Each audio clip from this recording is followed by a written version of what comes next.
Hello.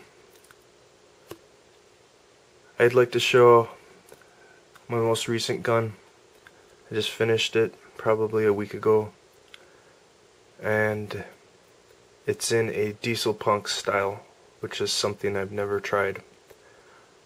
I've posted a lightsaber that I made at one point, and it was commented on that it looked Dieselpunk, and at that point I didn't even know what Dieselpunk was, so I got the description of it, and sounds very intriguing, dirty, and looking stuff and things like that.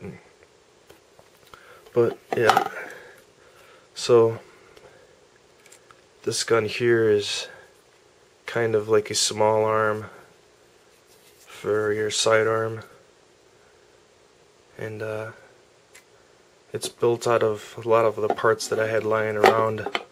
I had to manufacture some parts though, like the handle.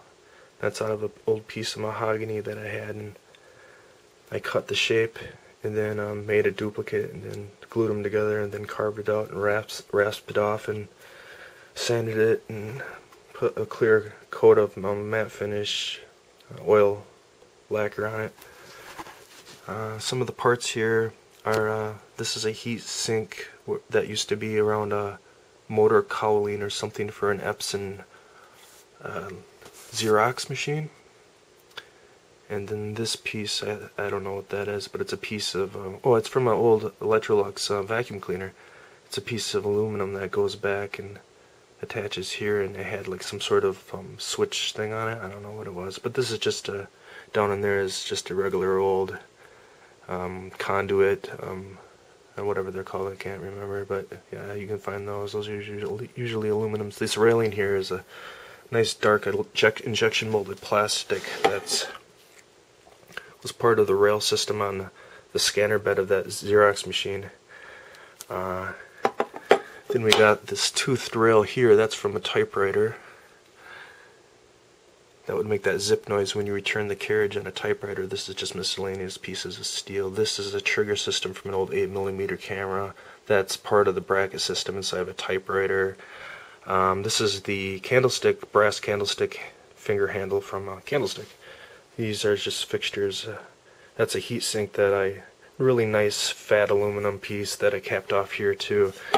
And those pieces, since they're heat sinks, when I was grinding them and stuff like that around this handle shape, they got so damn hot on the belt sander it burned my hand when I picked it up again, so I had to be really careful. I was like, oh, I guess that makes sense. It's supposed to absorb heat.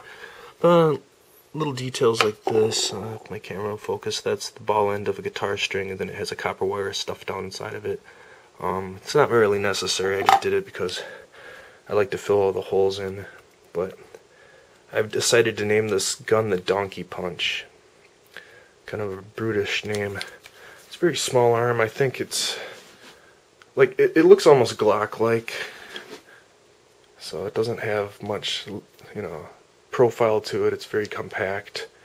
I think the coolest part about this is, I'll try to do this one-handed, this system up here,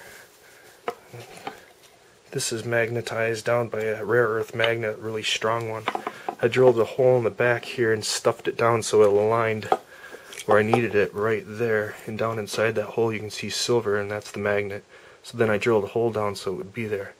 Now what I got going on in here is a flameless candle, one of those LED flameless candles. So I got that here. Dang it, it's really hard to do with one hand.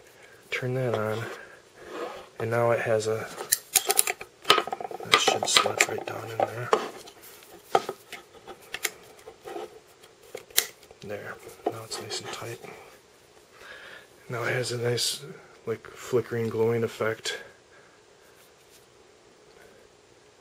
Kind of just sort of undulates and stuff and whatnot. And I couldn't finish it until I found the perfect thing to put in there, to grab the light. And I was thinking, well, there's all sorts of things I could do, but it has to be perfect. And I was looking around on my desk over here, and all of a sudden I saw a screwdriver. I was like, oh wow, that's perfect. It's even all beat up looking too, which is just what you need. And so I just cut it off and stuffed it in, and the diameter was perfect. And I called it a day. I was very excited that I actually got to finish it. But there it is. That's the Donkey Punch. It took me about probably 2 months to make. But everybody keep building. I get inspiration by watching your videos, and I hope you like my videos, you like my guns. I like your guns. Dieselpunk, steampunk guns, all that kind of stuff. I mean, that stuff is awesome. And you know what? People in Hollywood, they're paid to do this kind of stuff that we do in our spare time, so just keep doing it because it's so much fun to do. It's a great hobby and it's something to look forward to. So anyway, everybody have a good day.